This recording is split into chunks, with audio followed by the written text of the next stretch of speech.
Crénon, Baudelaire aux éditions Futuropolis, tome 1, Jeanne, d'après le roman de Jean Telet, de Dominique Gély et un petit peu de son fils Tino Gély au dessin. Donc ce sera une fresque en 3 tomes adaptée du roman de Jean Telet qui fait la part belle à l'image et à l'imaginaire baudelairien. Juste avant que tu commences à en parler, je voulais juste citer cette petite citation de Jean Telet sur le plateau de la Grande Librairie en octobre 2020 qui disait « Je ne pouvais pas saquer Baudelaire, je le trouvais tellement misogyne, tellement désagréable, génial, mais insupportable. » Eh ben, c'est le portrait d'un... Voilà. En gros, c'est une biographie de Baudelaire. Oui. Alors, ça, on a déjà vu quand même plusieurs fois en bande dessinée, Oui. notamment avec Isler l'année dernière qui s'était intéressé à Jeanne, notamment. Et donc c'est assez intéressant d'avoir plusieurs points de vue. Et là, on a le point de vue de Telet, qui est quand même assez iconoclaste et qui arrive à amener énormément d'humour dans des scènes qui sont atroces. Oui. Parce que, oui, Baudelaire, c'est un sale con. Oui. Clairement. Oui, on peut dire ça. Voilà, il n'y a pas d'autre mot. Et pour ceux qui n'ont pas lu le roman, Crénon Baudelaire, Crénon, c'est le seul mot que répétait Baudelaire après sa dernière attaque de syphilis, après qu'il ait fait un AVC, quand il était chez les Bonnes Sœurs. Et d'ailleurs, ça choquait les Bonnes Sœurs. Un homme qui jure dans un couvent, ça passait pas. Et donc, c'est l'occasion de casser l'image du poète maudit.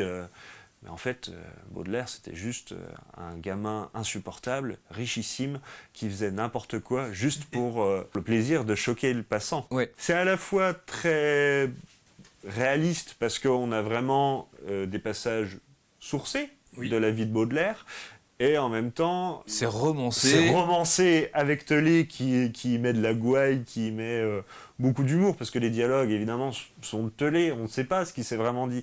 Mais il y a vraiment ce côté fresque historique d'un monument de la poésie française, mais par la petite lorgnette, le côté un peu...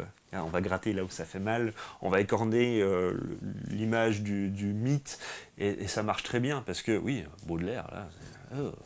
Quel personnage antipathique. Il n'y a rien pour le sauver. Non. Il y a franchement rien. À part peut-être, oui, cette quête d'absolue beauté, mais dans la dépravation la plus sordide, dans le comportement atroce qu'il a avec Jeanne, sa maîtresse, mais aussi avec sa famille, ce qui n'était pas forcément immérité, mais ses amis, enfin voilà. Et donc c'est le récit d'une chute presque volontaire. Et je trouve que voilà, l'axe de Telet marche très bien. Gély, qui a déjà adapté Telet, il me semble, chez Delcourt, amène un dessin qui marche bien, assez... Faussement imprécis, mais dans l'esprit du moment, quoi. Et on voit l'apport du numérique qui est visible dans les couleurs, dans la texture, qui travaille...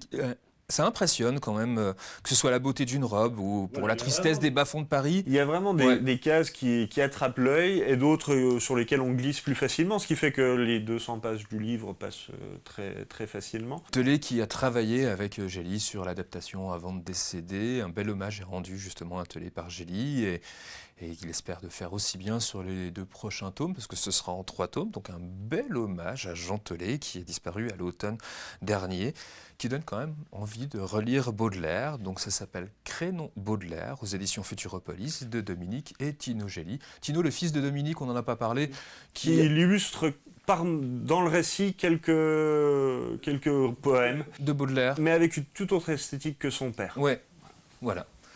Donc on vous le conseille aussi.